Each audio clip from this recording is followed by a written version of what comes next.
जोड़ा ब्लॉक अंतर्गत चमकपुर ग्राम विगत 4 दिन धरी माँ बासुली और श्रीखेश्वर महादेव मंदिर में चली चैती पर्व निराडंबर भाव उद्यापित हो जाइछि। 11 और 12 तारिख में घट स्थापन, 13 तारिख में गड़ा पर्व अवसर में मानसिकधारी घंटे गड़ी बेले 14 तारिख दिन पुण्यतया बैतरणी नदी कूल पूजार्चना सरिबा परे मानसिकधारी माने प्रथमे देहरे कंटा फोड़ी हेबा सह परवर्ती समय राधा चक्र एवं उड़ा पर्व अनुष्ठित होइतिला। एही दिन मानकरे हजार हजार संख्यार श्रद्धालु मानक उपस्थिति को देखि कमिटीर सदस्य माने आत्मविभोर होई पड़िथिले।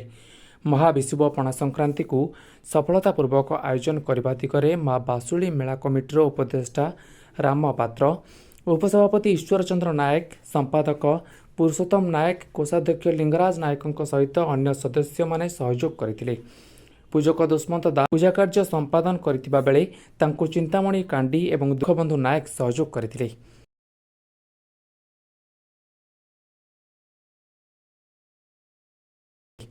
जोड़ारू भगवान गिरी रिपोर्ट, उत्सर्ग खबर।